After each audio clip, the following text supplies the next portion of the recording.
Students, hope you will be fine. The topic for today's discussion is SJF scheduling with preemption. Students, SJF scheduling में जब हम preemption को add करेंगे तो वो हमारा shortest remaining time first scheduling algorithm कहलाता है। यहाँ पर प्रीएम्पशन को ऐड किया जाता है, मीन्स अगर कोई हायर प्रायोरिटी की जॉब पहले आती है तो उसको हम पहले एग्जीक्यूट करेंगे, उसका बर्स्ट टाइम अगर कम है तो उसको हम पहले एग्जीक्यूट करेंगे in comparison to other processes. Students, यहाँ पर शॉर्टेस्ट जॉब फर्स्ट में थोड़ा सा मॉडिफिकेशन किया गया और यहाँ पे प्रीएम्पशन ऐड कर दिया गया और इस एल्गोरिथम को shortest remaining job time first algo कहा गया। स्टूडेंट्स, जो हमारी SRTF एल्गो है, in this the execution of a process can be stopped after certain amount of time। कुछ समय के बाद में यहाँ पर प्रोसेस का एग्जीक्यूशन स्टॉप हो जाता है। Student, at the arrival of every process, जितनी भी प्रोसेस रेडी क्यू से रनिंग स्टेट में आती हैं, शॉर्ट टर्म शेड्यूलर ऐसी प्रोसेसेस को शेड्यूल करता है जिनका टाइम क्या होता है, burst time, execution time least होता है in comparison to other processes that are in the running state. Means जैसे ही प्रोसेस रेडी क्यू में आएगी, आपका जो शॉर्ट टर्म शेड्यूलर है उसको एक बर्स्ट टाइम एलोकेट कर देगा, जिसका बर्स्ट टाइम कम है उसको रनिंग के लिए शेड्यूल कर देगा। Students, once all the processes are available in the ready queue, no preemption will be done and the algorithm will work as SJF scheduling। देखिए, सारी की सारी प्रोसेसेस जैसे ही रेडी क्यू में आ जाती हैं, अब यहाँ पे प्रीएम्पशन नहीं होता है क्योंकि ऑलरेडी जो आपका शेड्यूलर है, शॉर्ट टर्म शेड्यूलर है, उसने सारी की सारी प्रोसेस को शेड्यूल कर दिया है। और नॉर्मली हम यहाँ पे शॉर्टेस्ट जॉब फर्स्ट एल्गोरिथम का यूज़ करते हैं। यहाँ पर एक बात हमें ध्यान में रखनी है, जैसा कि मैंने आपको पहले बताया था कि अगर कंटेक्स्ट स्विच हो रहा है तो किसी भी प्रोसेस के रिगार्डिंग जो भी इंफॉर्मेशन होती है वो आपकी PCB में स्टोर की जाती है और वहाँ से जैसे ही एग्जीक्यूशन फिनिश होता है उस प्रोसेस को वहाँ से रिमूव कर दिया जाता है और नेक्स्ट प्रोसेस को शेड्यूल कर दिया जाता है। स्टूडेंट्स, तो हम ये कह सकते हैं when the process is remove from the execution, जैसे ही प्रोसेस को एग्जीक्यूशन से रिमूव किया जाएगा नेक्स्ट प्रोसेस को शेड्यूल कर दिया जाएगा और यहाँ पर जो हमारा प्रोसेस कंट्रोल ब्लॉक है उसकी हेल्प से हम नेक्स्ट प्रोसेस को एक्सेस करते हैं एग्जीक्यूशन करने के लिए। स्टूडेंट, देखिएगा यहाँ पर मेरे पास में एक प्रॉब्लम है जिसमें मेरे पास में एक सिस्टम में 6 प्रोसेसेस हैं, P1, P2, P3, P4, P5, C6। इनके अगर हम अराइवल टाइम की बात करें तो यहाँ पर 1, यहाँ पे 0, 1, 2, 3, 4, 5 ये इनका बर्स्ट टाइम है। अब देखिए कंप्लीशन टाइम कैसे फाइंड आउट किया जाएगा। सबसे पहले मेरे पास में जो प्रोसेस P1 है उसने एंटर किया। जब प्रोसेस P1 रनिंग स्टेट में आई तो और सारी प्रोसेसेस अभी यहाँ पर अवेलेबल नहीं हैं। इट मीन्स कि इस प्रोसेस को CPU एग्जीक्यूट करना स्टार्ट कर देगा। 1 सेकेंड उसने इसको एग्जीक्यूट किया, तभी क्या हुआ, यहाँ पे कितने सेकेंड रह गए मेरे पास में, 7 सेकेंड रह गए। नाउ स्टूडेंट्स, अब P2 प्रोसेस आ गई। देखिए, जैसे ही P2 प्रोसेस आई इसका बर्स्ट टाइम कितना है, 4 है। इट मीन्स कि जो प्रोसेसर है वो P1 प्रोसेस को लीव करेगा और P2 पे आ जाएगा। इसने P2 को एग्जीक्यूट करना स्टार्ट किया और 1 मिलीसेकेंड एग्जीक्यूट कर पाया था। वैसे ही P3 प्रोसेस क्या हो गई, रनिंग स्टेट में आ गई। अब अगर हम इस प्रोसेस को देखें तो इसका बर्स्ट टाइम कितना है, 2 है। तो प्रोसेसर P2 को लीव करेगा, P3 पर आ जाएगा। अब इन तीनों प्रोसेसेस को अगर आप देखेंगे तो आपको ये पता चल रहा है कि सबसे बर्स्ट टाइम किसका कम है, P3 प्रोसेस का है। तो देखिए 1 मिलीसेकंड यहाँ पर इलैप्स हुआ, 1 मिलीसेकंड यहाँ पर इलैप्स हुआ और 2 मिलीसेकंड मेरे पास में यहाँ पर हैं, तो टोटल कंप्लीशन टाइम कितना हो गया इसका, 4 हो गया।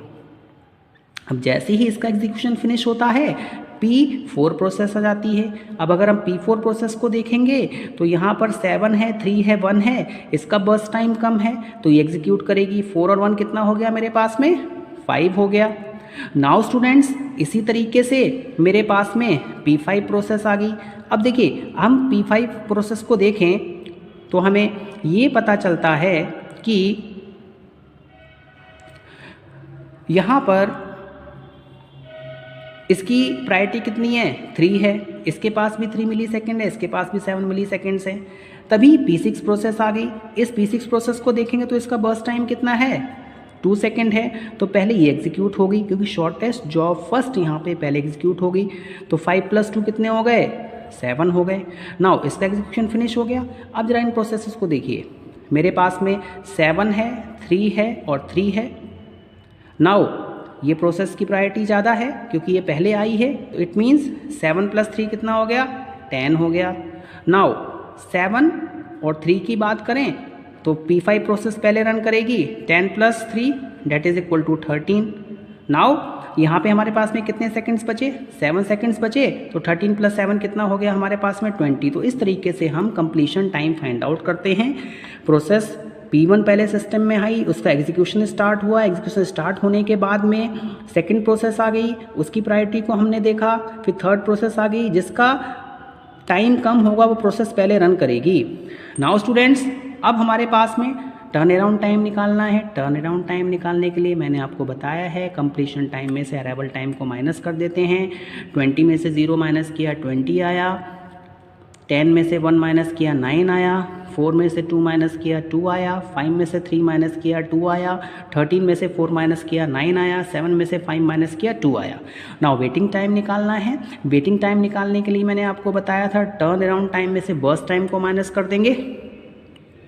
20 - 8 12, 9 - 4 5, 2 - 2 0, 2 - 1 1, 9 - 3 6, 2 - 2 0। अब देखो जो भी हमारा वेटिंग टाइम आया, यहाँ पे हम average weight time find out कर लेंगे। 12 + 5 + 1 + 6 अपॉन टोटल जितनी प्रोसेसेस हैं। तो अगर हम इसको देखें तो हमें ये पता चलता है कि तो मेरे पास में यहाँ पर कितना टाइम आ गया, 24/6 date is equal to milliseconds, date is 4 milliseconds. Now अब देखिए यहाँ पे मुझे रिस्पांस टाइम निकालना है।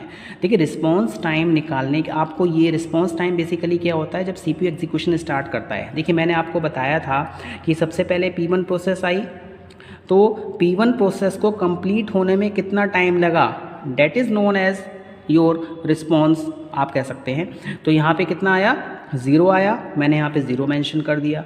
देखिए P2 की बात करें तो P2 प्रोसेस 1 मिलीसेकंड पे आ रही है, ये इसका रिस्पॉन्स टाइम हो गया। P3 प्रोसेस की बात करें, P3 2 मिलीसेकंड पे आ रही है, ये इसका रिस्पॉन्स टाइम हो गया।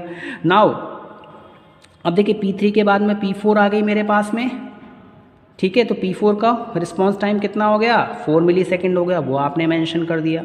इसके बाद देखिए मेरे पास में कौन सी प्रोसेस रन करने के लिए आ रही है, आप देखिए रनिंग स्टेज देखनी है। पहले ये प्रोसेस रन हुई, फिर ये रन हुई, फिर ये रन हुई, इसके बाद कौन सी प्रोसेस रन हो रही थी, P4 के बाद में सीधे हमने कहाँ पर आ गए थे, P6 पे आ गए थे।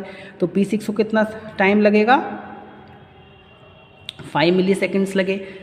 इसके बाद में दोबारा कंट्रोल आपका P2 प्रोसेस के पास में गया, P2 एग्जीक्यूट हुआ 3 सेकेंड, यहाँ पे 10 हो गया। इसके बाद P5 एग्जीक्यूट हुआ, उसके बाद दोबारा P1 एग्जीक्यूट हुआ।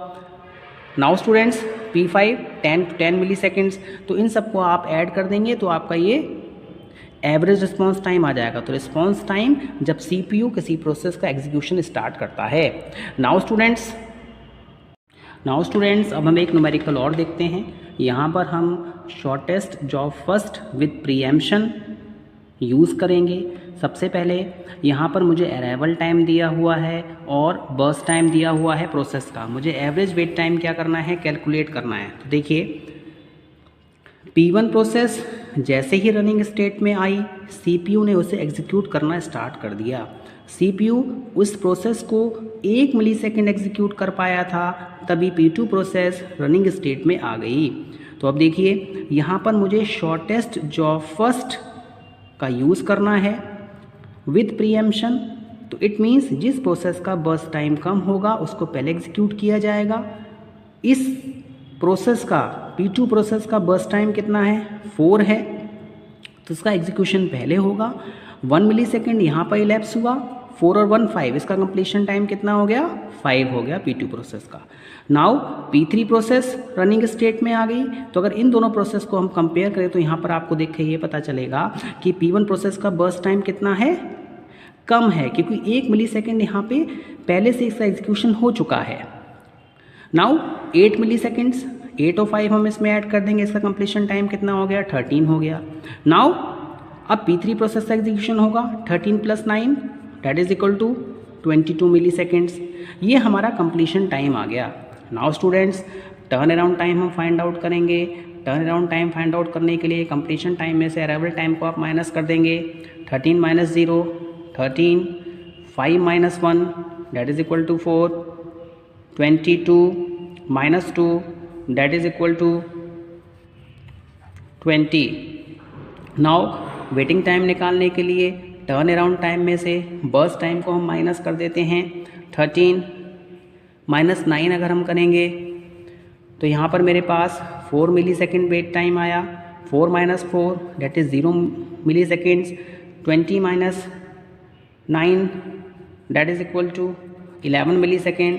तो अगर हम एवरेज वेट टाइम अगर हम यहाँ पे फाइंड आउट करें तो 4 + 0 + 11 upon 3 that is equal to 15 upon 3 that is equal to 5 milliseconds.